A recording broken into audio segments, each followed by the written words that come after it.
Bismillahirrahmanirrahim.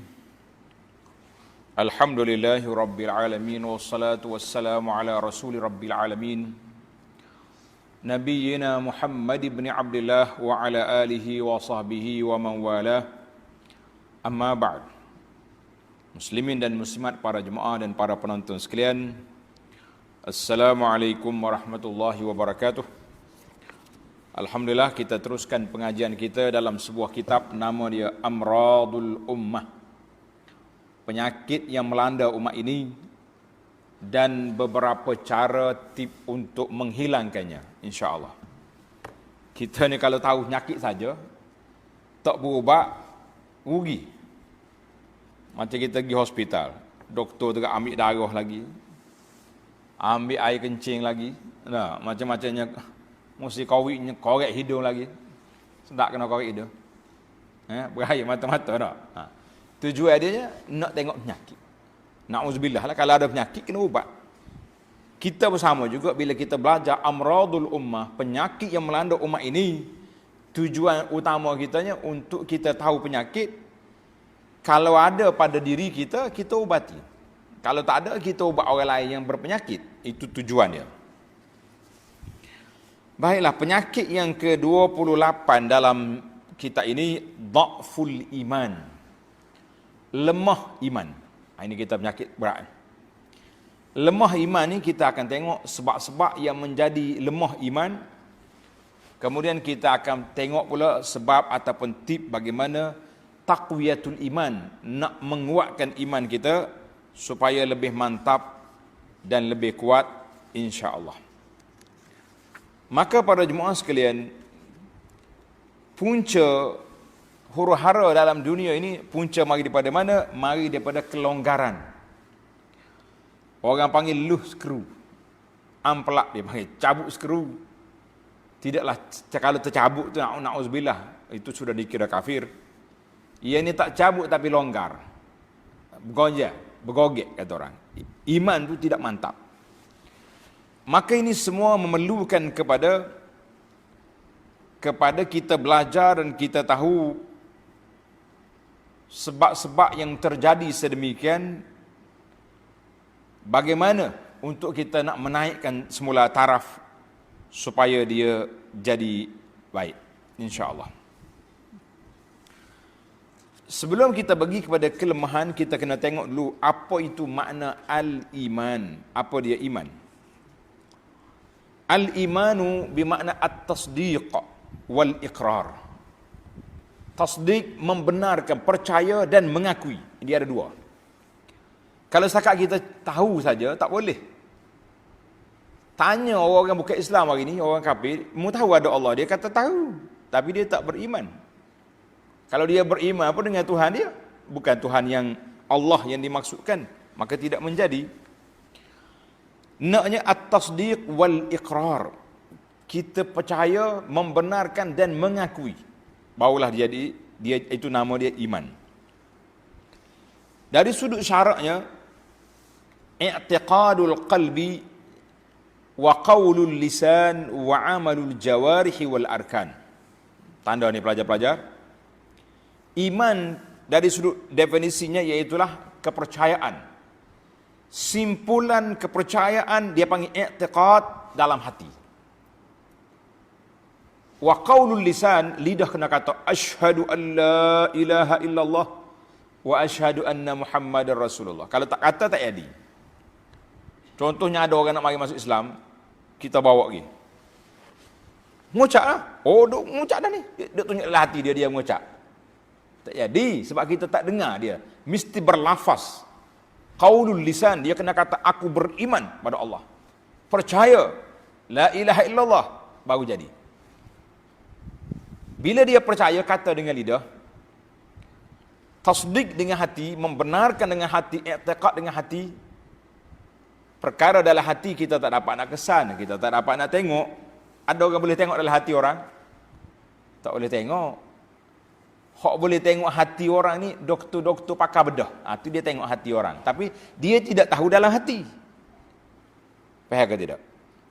Doktor pakar bedah, dia boleh tengok dalam hati orang? Boleh, dia belah tengok. Tapi dalam hati dia tak tahu. Sebab benda al-qalbi ni tidak siapa tahu kecuali Allah Azza wa Jalla tahu, kemudian Tuhan hati itu tahu.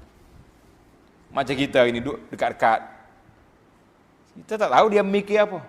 Dia pun tak tahu kita duduk fikir apa. Masing-masing tahu. Maka oleh kerana hati ni, amalan hati ni tidak nampak, dia letak ulama ahlus sunnah letak satu lagi syarat. Amalul jawarih mesti beramal dengan anggota. Lepas dia mengucap 2 kalimah syahadah, mari azan. Allahu Akbar. Bangun solat. Itu tanda orang beriman. Kalau orang azan dia ada mari tidur pakai lemur kenja, nak macam mana kita nak buat pengecaman? Orang kata nak share lah ke mana dia ni iman tak ada iman. Ini bahaya sekali. Baiklah, kita bukan nak bahas tentang itu. Panjang-panjang kita boleh bahas dalam kitab akidah yang kita dah bincang banyak dah dalam siri-siri kuliah yang lain, iaitulah tentang definisi iman. Maka bila orang ni sudah beriman, dia sudah beramal, kan? Rukun iman tu sudah dijelaskan dalam hadis Jibril yang panjang. Ketika Jibril tanya Nabi sallallahu alaihi wasallam, "Mal iman?" Apa dia iman? Qala sallallahu alaihi wasallam, "An tu'mina billahi wa malaikatihi wa kutubihi wa rusulihi wal yaumil akhiri wa tu'mina bil qadari khairihi wa syarrihi." Jelas, 6 rukun iman itu sudah jelas. Baik, bila orang beriman, apakah yang dia dapat? Tanda ni, pelajar-pelajar tanda. Yang pertama, lil imani ta'mun. Bagi iman, orang yang mantap iman dia akan rasa. Iman tu dalam hati dia terasa. Kata Nabi SAW dalam hadis yang dikeluar oleh Imam Muslim daripada Al-Abbas bin Abdul Muttalib, pak saudara Nabi, anna Nabi sallallahu alaihi wasallam qala, "Zaqa ta'mal imani man radiya billahi rabba."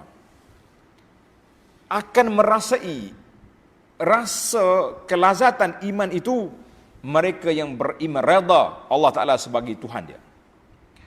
Wabil islami dina, dan Islam sebagai agama. Wabi Muhammadin sallallahu alaihi wasallam rasulah, Rasulullah itu sebagai Rasul.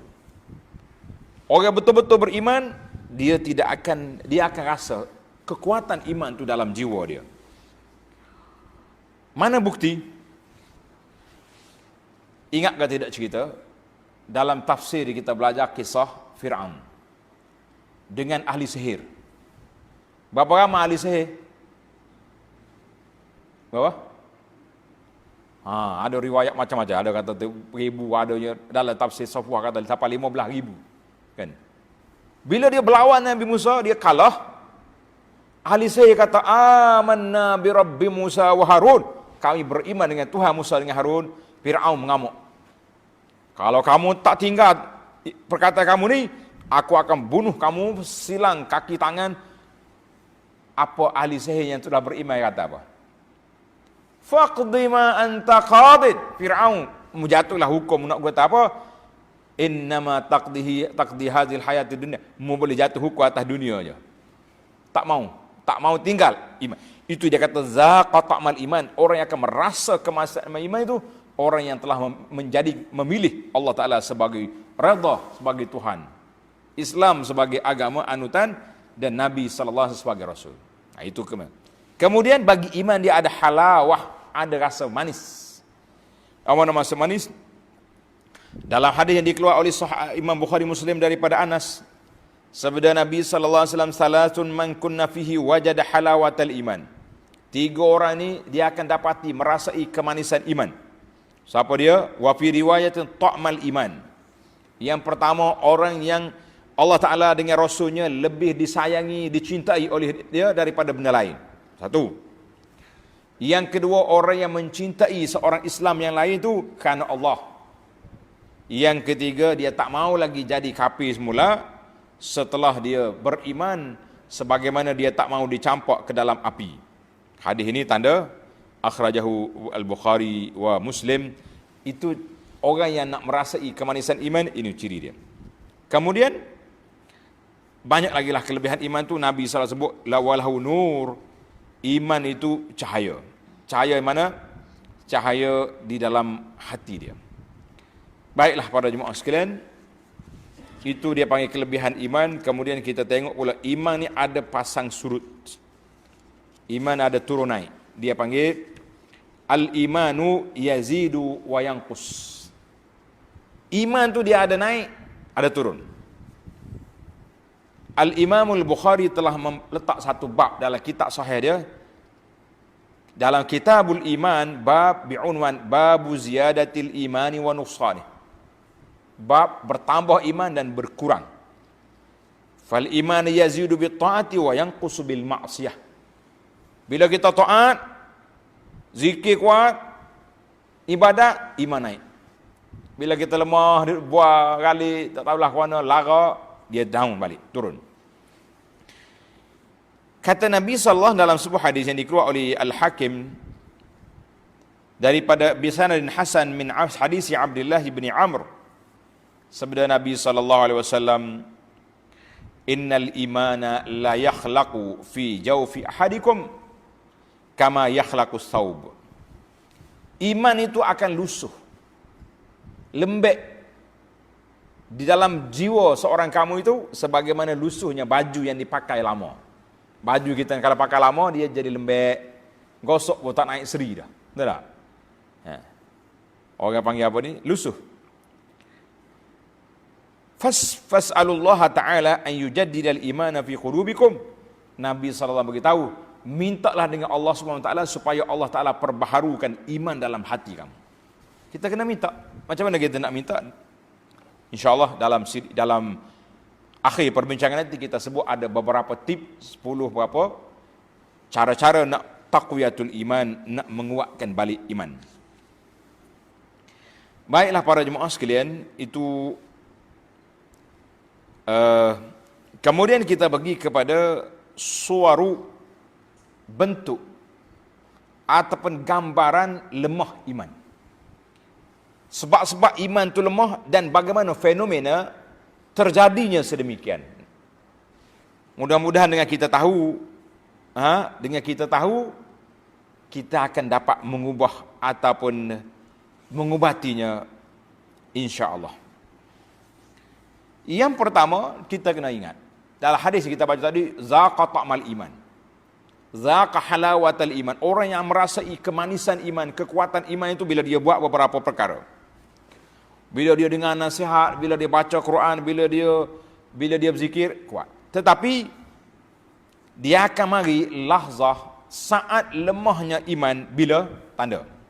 Yang pertama sekali, apabila orang itu terjebak dengan maksiat. Hei, kita orang baik-baik, kepiyah cotnik atas kepala tak aja tinggal. Kan? Takkan nak pergi tempat buat maksiat.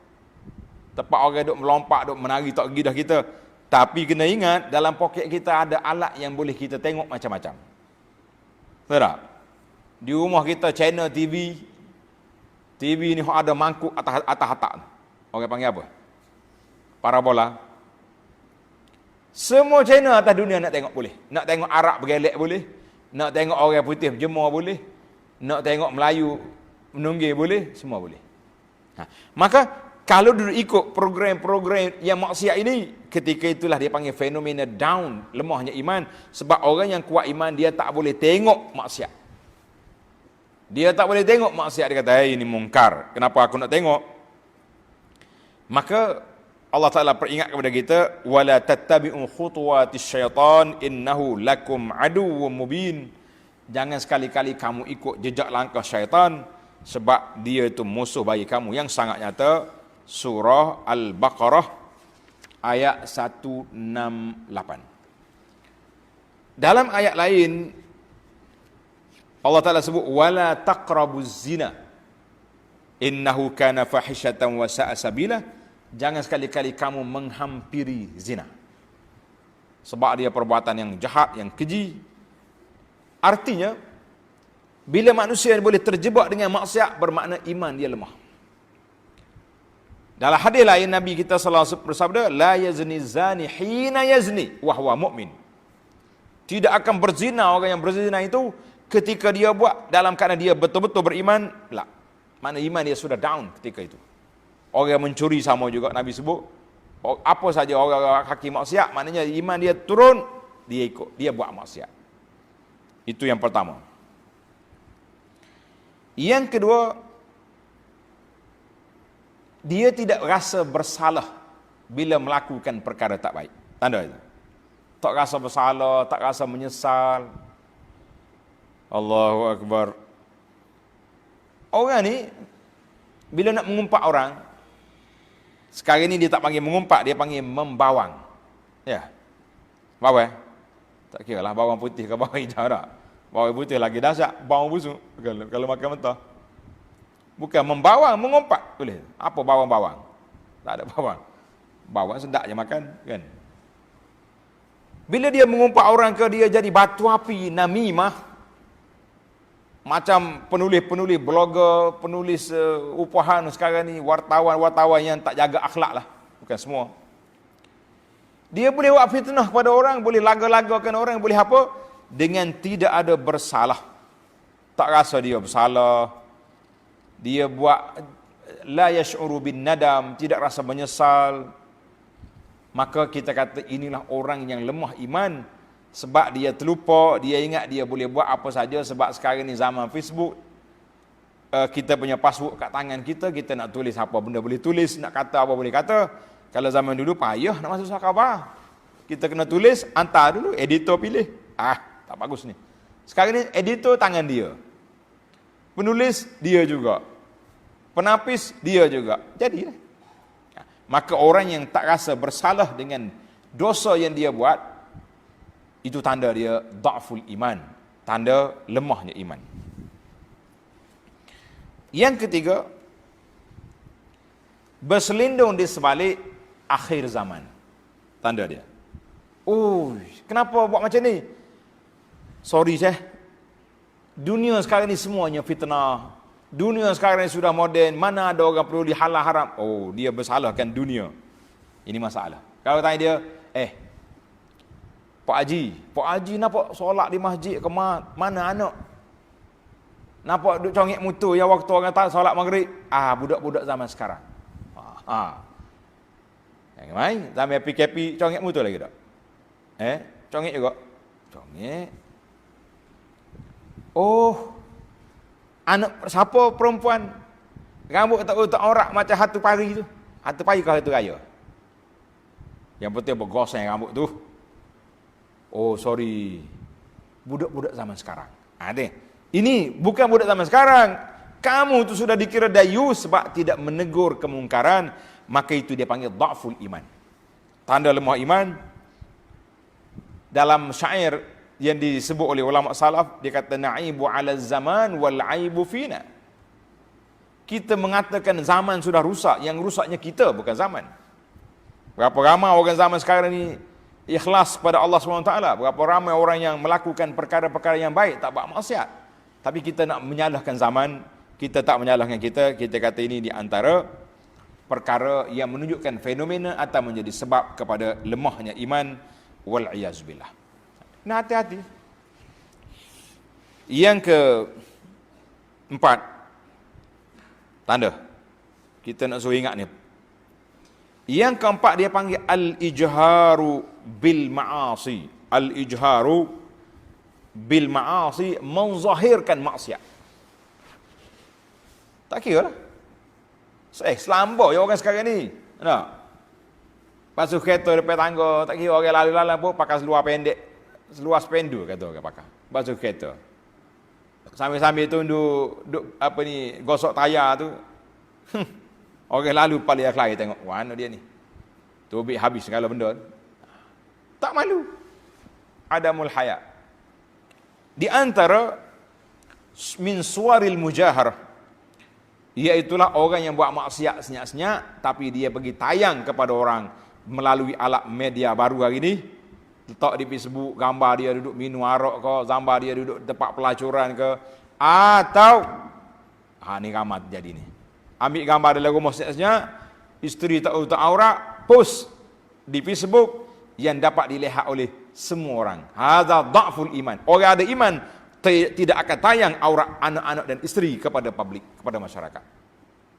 Tuan-tuan, kalau rasa iman tu ada, hapuskan. Baru ni sahabat kita mati. Dalam Facebook dia penuh dengan gambar-gambar tak tutup aurat. Geger kawan-kawan, macam mana kita nak hapuskan? Macam mana nak tutup akaun dia? Oh, sudah. Itulah yang kita bimbang, tuannya mati. Maksiat dia tak mati. Nauzubillah. Hati-hati duk post benda-benda ni. Sama ada kita post gambar yang tak tutup aurat atau post fitnah-fitnah kepada orang, berat. Dalam hadis Nabi sallallahu alaihi wasallam fi sahihaini min hadis Abi Hurairah radhiyallahu anhu qala sallallahu alaihi wasallam kullu ummati mu'afa illa al-mujahirin. Umat aku dalam keadaan baik-baik je kecuali orang yang menzahirkan maksiat. Makna orang ni berani, tak malu ke Tuhan, tak malu kepada manusia. Itu dahsyat. Kita ni kalau tak malu ke manusia pun malulah ke Tuhan. Malulah kepada Allah, kan? Ada orang malu ke Allah tapi tak malu ke manusia, ada juga. Hak ni dua-dua tak malu sekali. Dalam maksiat zahirkan pula. Nabi kata apa? Contoh cara penzahirkan itu iaitu dia buat maksiat senyap-senyap tapi dia bagi tahu kepada orang, royak ke orang. Ini di antara perkara yang tidak baik. Allahu akbar. Yang kelima, dha'ful iman, lemahnya iman yang kelima iaitu ihtiqar as-saghairiz dzunub, memandang remeh ataupun lekeh kepada dosa-dosa yang dibuat. Allahu akbar. Dosa ni sengih suka. Dosa kecil je. Sedap ayat dia, dosa kecil je. Kata di para ulama di kalangan sahabat salafus salih, dia kata dosa yang kamu anggap kecil sekarang ni bagi kami di zaman sahabat, zaman Nabi SAW menganggap minal mubiqat, termasuk perbuatan yang merusakkan agama. Menganggap biasa je. Zaman kita ni lagi biasa. Dia panggil new normal. Norma baru. Tak tutup aurat biasa. Apa lagi? Riba, orang ambil belaka. Rasuah, biasa-biasa je. Parah. Dengar ni, bahayanya orang yang menganggap dosa itu sebagai benda yang kecil. Kata Nabi sallallahu alaihi wasallam, la'alamanna aqwaman min ummati ya'tuna yaumal qiyamati bihasanati amsali jibali tihamah. Aku kenal ada di kalangan umat aku ini mari pada hari kiamat esok membawa pahala seperti bukit gunung Tihamah. Besar gunung Tihamah ni, panjang. Dia tengok pahala dia banyak macam gunung, faja'alahu Allahu haba'an mansur. Allahu akbar. Allah jadikan dia seperti debu yang berterbangan, nya tiup di angin, tak ninggal bakar. Sahabat terkejut. Sauban, ya Rasulullah, sifhum lana jallihim lana. Cerita kepada kami siapa orang itu. Maknanya orang ni orang baik ni. Sebab Nabi kata dia bawa pahala banyak, gunungan pahala. Kalau orang tak baik, pahala pun tak ada. Tiba-tiba hancur. Sepuan takut. Siapa dia orang ni Rasulullah? Kami tak takut. Takut kena kita.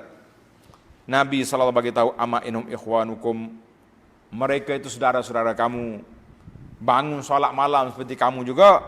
Walakinnahum aqwamun idza khalau bimaharimillah intahakuha, mereka ini apabila sunyi-sunyi, tak ada orang, senyap-senyap, dia langgar larangan Allah Azza wa Jalla.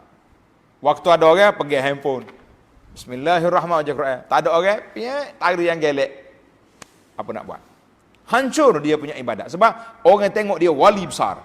Boleh jadi orang besar dengan dia cium tangan. Kalau tidak cium kaki. Kawan ni duduk kaki maksiat hangit. Duit derma orang bagi buat mewah. Ada setengah pengusaha ni sekolah. Budak-budak kutip derma untuk dia duduk pergi luar negeri, pergi duduk buat maksiat. Dia orang duduk tular dalam berita. Na'udzubillah. Bahaya betul. Maka jangan sekali kita menganggap dosa itu kecil. Sebab kata di para ulama, kita kena fikir bila kita berdosa, makna kita derhaka kepada siapa? Allah. Mana anda derhaka kepada Allah Ta'ala, kecil besar, semuanya derhaka. Jadi kita kena fikir. Allahu Akbar. Satu orang Abu Hamid Al-Khulqani, tanda nama dia, nama ulama. Abu Hamid Al-Khulqani, dia pergi jumpa Imam Ahmad. Dia kata, ya Aba Abdullah, Imam, saya nak baca kepada Imam ini qasidah yang menyebut tentang syurga dengan neraka. Mu tengok di mana tempat nak baiki aku punya qasidah ni. Oh. Dia baca panjanglah qasidah ni. Ana nak ambil dua tempat ni ya, tempat. Iza ma qala li rabbi amastahyaita ta'sini wa tukhfi adh-dhamm min khalqi wa bil 'isyani ta'tini. Sambung. Kalau budak ni jadi sedap. Suara sedap jadi tak? Iza ma qala rabbi. Kalau Allah Ta'ala kata, amastahyaita, mu tak malu ke? Hamba aku, mu derhaka pada aku, mu tak malu? Wa tukhfi zamba min khalqi, kamu sembunyi dosa-dosa daripada makhluk. Mu tak tahu? Wa bil isyani ta'tini, dengan maksiat mu nak jumpa aku, sedangkan Allah Ta'ala tahu segala perkara. Qala, kata Imam A'id, ulang balik. Fa'adtu alih, aku pun ulang balik. Imam Ahmad suruh ulang, aku ulang balik. Sekejap dia masuk dalam rumah dia tutup pintu. Fasami'tu, aku dengar suara tangisan Imam Ahmad, menangis dia dalam rumah. Sebab apa? Dia ulang kalimah ni, mu sembunyi dosa-dosa kamu pada manusia, tapi mu jumpa dengan aku dengan dosa maksiat yang kamu buat. Allahu Akbar. Ini kata-kata hikmat. Iza ma qala li rabbi amastahyaita ta'sini wa tukhfi dzamba min khalqi wa bil isyani ta'tini. Apa belaka doa ni? Itu ni qasidah. Banyak lagi lah panjang cerita. Maka jangan sekali-kali kita kata di Anas bin Malik radhiyallahu, innakum la ta'maluna a'malan hiya adaqqu fi a'yunikum minasy-sya'b in kunna la na'udduha ala ahdin nabi sallallahu alaihi wasallam minal mubiqat. Membuat dosa-dosa mu kata biasa ya, anggap kecil macam rambut ya. Tapi bagi kami menganggap perbuatan seperti ini di zaman Nabi sallallahu alaihi wasallam satu perbuatan yang dosa ataupun berbahaya. Allahu Akbar. Baik. Kita ingatlah kata di para ulama, la tahqiranna minaz zunubi saghiran inna saghira gadan ya'udu kabira. Mu jangan anggap kecil dosa-dosa ni, kecil. Bila kecil lama-lama besar, kan? Fa innal jibala minal hasa. Bukit-bukit itu asalnya anak batu. Fa innas saila, banjir itu mari daripada titisan hujan. Maknanya kalau kecil besar akhirnya. Wal iyaz billah. Yang keenam, daripada ciri-ciri lemahnya iman yang keenam, iaitu bukan sahaja memandang kecil kepada dosa, tapi dia dianggap remehnya pula dah. Benda-benda yang baik dianggap remeh. Masya Allah. Yang tadi dosa dianggap kecil, benda baik hak lain pun apa sibuk-sibuk dengan buat ibadat apa, dia panggil meremeh-remeh kan pula. Mana kecil pula kepada amal soleh. Sedangkan Nabi SAW kata, la tahqiranna minal ma'rufi syai'an walau an talqa akhaka biwajhin talq. Mu jangan mandang kecil kepada kebajikan yang kamu buat, walaupun kamu jumpa dengan saudara kamu dengan muka senyum. Kita bersenyum pada orang pun itu sudah dikira kebaikan. Ini kita ada main-main, ibadat, sedekah tak banyak mana tu. Setiap benda baik kita anggap dia ni sebagai perkara yang besar. Allahu Akbar. Yang ke-7, di antara fenomena ciri lemah iman juga, seorang itu bersifat peribadi. Dia panggil al-ananiyah. Dia duk kira dia ya. Dia sihat, keluarga dia segar molek, kan? Harta dia banyak, pedulikan orang lain. Itu jangan. Kita kena ingat, kalau kita ada kekuatan, kesihatan, kita tengok orang lemah-lemah, kita pergi bantu. Saya ni duit banyak, kaya. Tapi Masya Allah, rumah kita, banglo kita, hei, macam istana. Belakang rumah kita,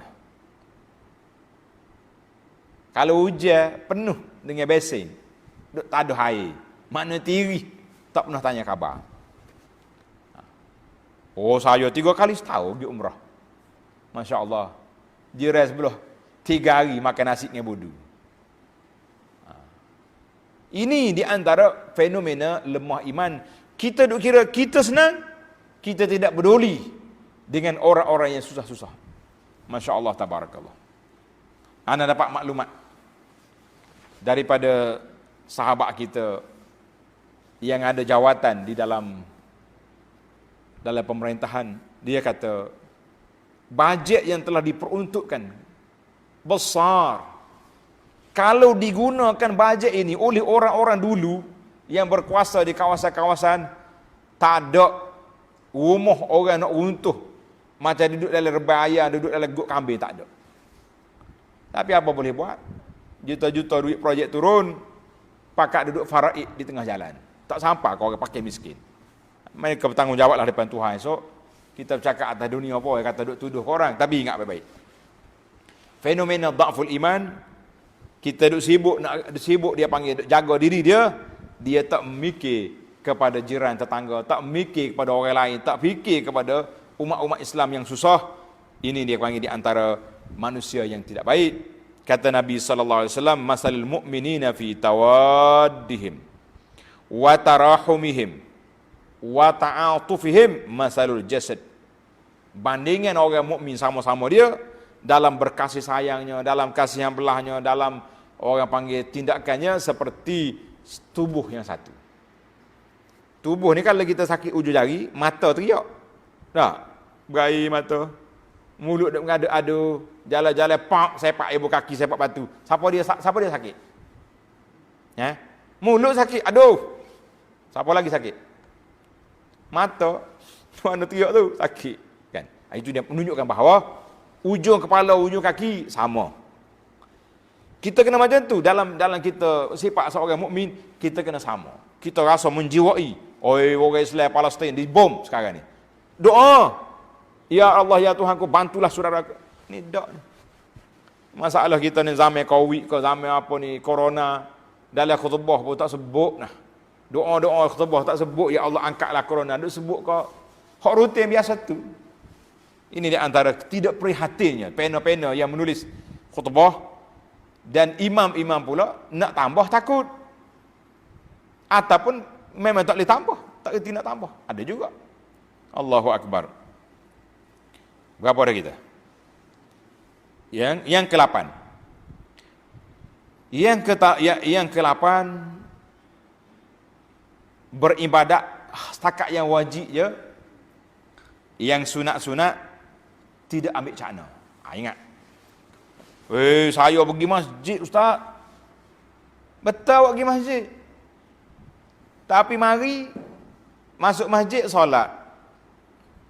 Lepas masjid sudah solat, tak ada sembahyang sunat. Zikir pun tak ada. Buah aja ada. Ini satu penyakit. Kalau tak pergi masjid langsung, lagi lemah. Fenomena mari masjid tapi tidak menggunakan masa yang ada. Karena itu dalam motivasi yang saya sampaikan,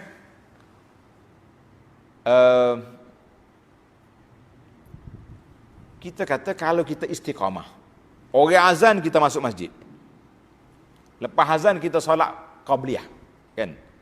Kalau zuhur 4 rakaat, sebelum maghrib contohnya 2 rakaat, sebelum subuh 2 rakaat, sambil menunggu nak qamat, berapa muka Quran boleh baca? Mungkin 2 muka. Sempat 2 muka.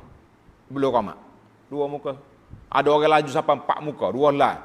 Maknanya kita 5 kali pergi hampir 1 juzuk sambil-sambil tunggu solat. Tapi fenomena lemah iman, Quran pun tak buka, semaya sunat qabliyah pun tidak. Mari awal duk cokoh atas motor. Ataupun duk buat tangga masjid. Hak sedap lagi nak sudah sebatang. Ni berat lagi. Nah, ini dahsyat. Kita ubah sekarang ni. Berapa dah ni orang ni? 8. Yang ke-9 tanda belajar. Yang kesembilan, punca lemah iman kita ni, kita berkawan dengan orang-orang yang lemah iman. Siapa dia geng awak? Ni geng kaki tak pergi masjid, geng kaki buah kuat. Allahu akbar. Geng kaki macam-macam kaki. Kita kata ini punca lemah iman. Kita tengok kawan-kawan kita. Kadang-kadang orang baik. Mari awal masjid. Anak berhenti sebuah masjid nak solat zuhur gitu. Tengok sekumpulan pak cik duduk buat atas kursi batu tangga masjid. Kita pun berhenti kereta. Pergi ambil wuduk. Masuk tanda sudah ambil wuduk mari. Orang azan. Sudah orang azan, tak bangun lagi pok dia. Orang qomat, betul kilah masuk pergi maya. Lepas maya nak bisik kata, pak cik mari pukul berapa lagi sini? Awal lagi mari. Pok kita ni mari awal sok tak masjid. La haula la quwwata. Mari awal sok. Mana mari awal ke masjid, tapi duduk buah sampai mereka qabliyah yang sunat muakkad sebelum zuhur 2 rakaat atau 4 rakaat, hak tu pun tak buat. Sebab geng-geng dia kaki buah. Duduk rumahnya marah bening. Tak pergi masjid, pergi awal buah, rugi. Ini punca mari mana? Mari daripada kawan-kawan yang tidak ahli ibadat. Nampak ahli ibadat, jujur buat dia pergi masjid. Rupa pergi buka kelak buah, rugi. Yang ke-10, tanda, iaitulah punca lemah iman, tidak peduli halal haram dalam rezeki kita. Asalkan boleh, lantak gilah. Peduli apa dengan orang lain. Lah. Maka ini di antara tilka asyaratun kamilah, 10 perkara yang menyebabkan fenomena lemah iman. Mudah-mudahan kita dapat kesan, kita ubah insya-Allah.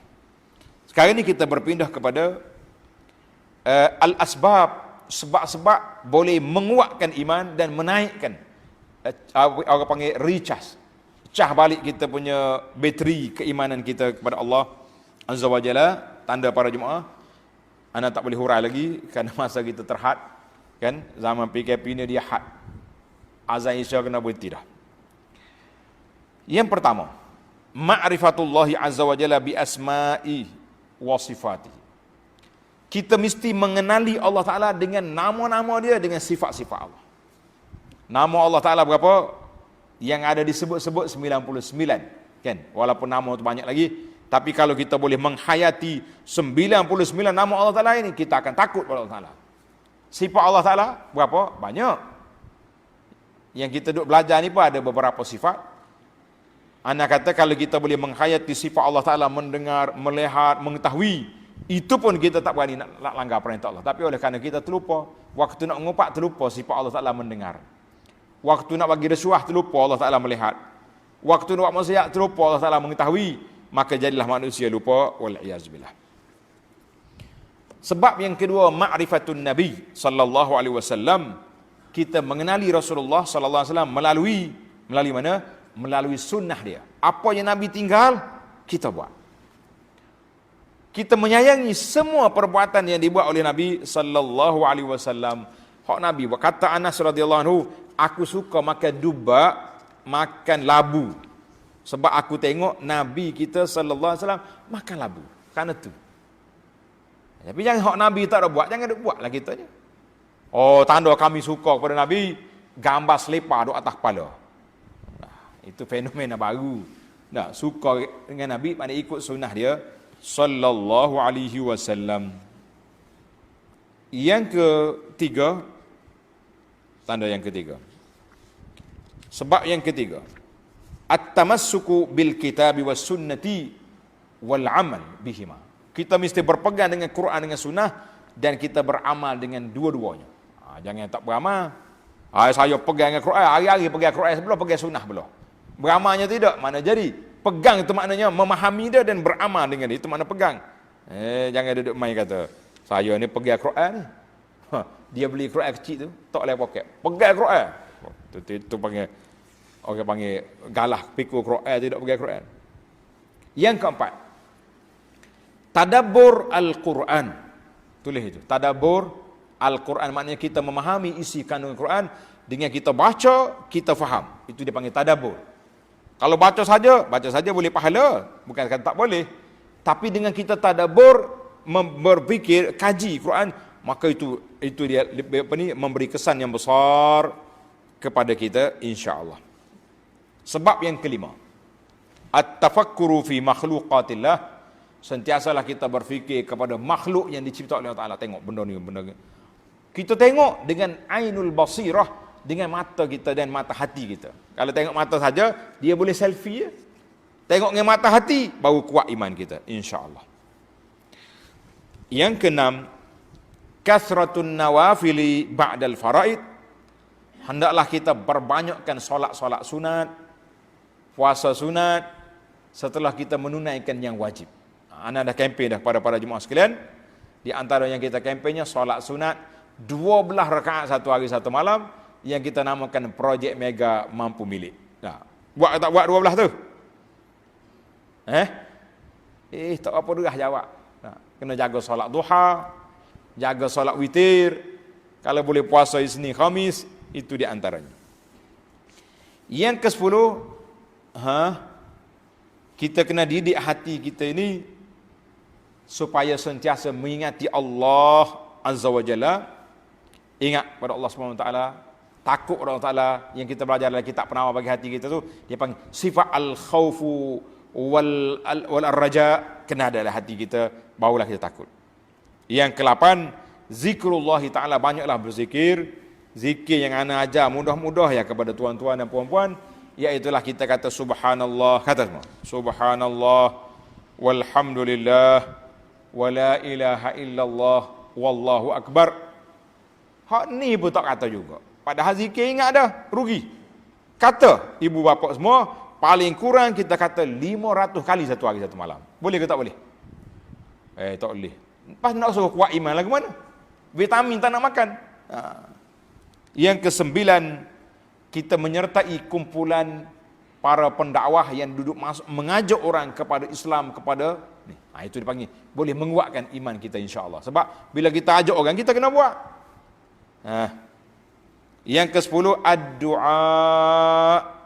Sentiasalah kita berdoa kepada Allah Azza wa Jalla supaya Allah Subhanahu wa taala anugerahkan kepada kita kekuatan, kemantapan iman insya-Allah. Tilka asyaratun kamilah.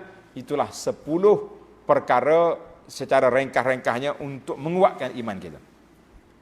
Mungkin para jemaah kata, nak ambil mana ni Ustaz? Abu Anas nak ambil mana maklumat ni? Tuan-tuan beli sebuah buku yang saya carahkan, nama dia Musafir Menuju Allah. Cari kitab ni, tulis nama kitab Musafir Menuju Allah. Dalam ni ana syarah satu kitab 10 sebab al-mujibatu li mahabbatillah yang boleh menarik kasih dan cinta Allah kepada kita. Insya-Allah mudah-mudahan para jemaah sekalian kita boleh menguatkan iman kita dengan beberapa cara ataupun tip yang diberi dalam muhadarah ini insya-Allah. Kita akan sambung lagi dalam siri yang ke-29, at-ta'arrudu lil fitan. Lemah iman itu sebab kita masuk dalam kumpulan-kumpulan yang boleh terjebak dengan fitnah di akhir zaman. Insya-Allah dalam siri yang akan datang. Subhanakallahumma wa bihamdika asyhadu an la ilaha illa anta astaghfiruka wa atubu ilaih. Wa sallallahu ala nabiyyina Muhammad wa ala alihi wa sahbihi ajma'in. Walhamdulillahi rabbil alamin. Wassalamu alaikum warahmatullahi wabarakatuh.